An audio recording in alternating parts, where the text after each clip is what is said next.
Let's be honest, I think a lot of people's favorite thing about Thanksgiving is dessert because we all know it's usually going to be some form of delicious pie. And this year I am updating a family classic, actually an American classic, and making a caramel apple pie. Because apple pie just is not good enough and you need to add caramel. Okay, you don't need to, but it really does make it so good. And it really isn't that much more work than a regular apple pie. I'm gonna use my easy pie crust recipe. If you don't have a recipe of your own, just try mine. Just click on the link below in the description box and you can watch the video and make it along with me. I have 2 recipes of that ready to go, one for the top crust and one in the pie shell. To prepare the filling, you just wanna start by cleaning and cutting your apples.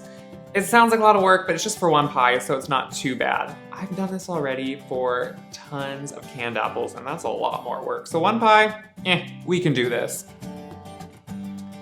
Just cut the cores out, cut them in quarters, take the skins off, and then slice them into fairly thick 1/4-inch slices. I like to leave my apples a little bit bigger, that way there is just more apple when you're eating them, and they keep a little bit more of their structures and don't just become mush. You can use a mix or variety of whatever apples you like. I like a little bit more tart apples. They bake better and they keep their form better once baked. Once your apples are ready to go, you can just add in some brown sugar. I'm using dark brown sugar because it has a lot better flavor, but you can use regular brown sugar too.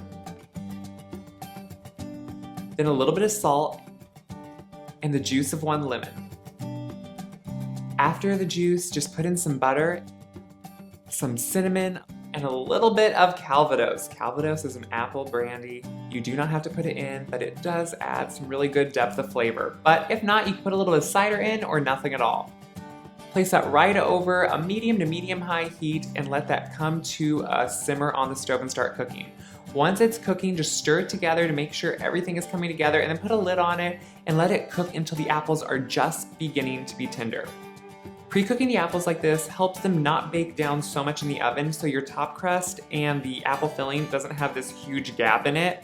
So it really is just a great way to speed along the process a little bit and have a better outcome.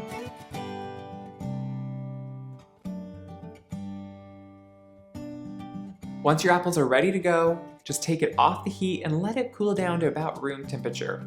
Before you put in your cornstarch, it is important to let it cool down because 1, the cornstarch will clump in the hot liquid, and 2, if you pour that hot liquid right into your pie shell, it is just gonna melt the pie shell. So that's not good either.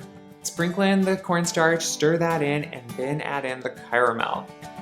Now, you can use a bought-in caramel if you want. I'm of course using a homemade caramel, and again, if you don't have your own, just click the link in the description box below and you can make mine. It is so simple and really delicious. Once that's in there, just stir it together and then pour it right into your prepared pie shell. I am doing a lattice on top of mine. You can do just a full double crust, or you could do an open face with some type of streusel or crumb topping if you like. Lattice really isn't that hard, and the thicker you cut the lattice, the easier they are because there's less to go on.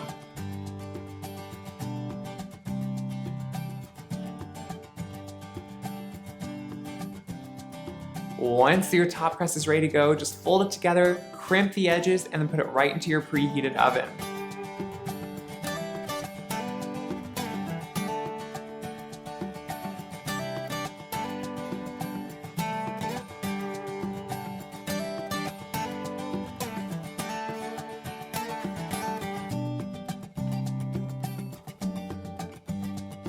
If the top crust or the sides are starting to brown too quickly, just cover them with tin foil, or they do make special pie covers, and that will help them not get overly brown and look burned. Once it is bubbling throughout the pie, especially in the center, you know all the cornstarch is activated and everything is baking, you can pull it right out of the oven. And then comes the hard part, you have to let it cool. I have made this pie the night before and it is wonderful the next day. So if you want to make your day a little easier on Thanksgiving, just make this the night before. But at least let it cool 4 to 6 hours before serving because you want it to set up and not let anyone get burned when they take a bite. But once it is cooled, you can cut the pieces, put on some ice cream, some caramel sauce, and just go crazy. Seriously, everyone is going to be waiting for this pie and cannot wait to get through the meal once they see that they are having this, because it is so delicious. I hope you agree, and if you do, make sure to click like below and click subscribe and become part of the Gray Boxwood family and be up to date on all of our videos. I love spending the holidays with you, and I can't wait to hear how yours go. Happy Thanksgiving.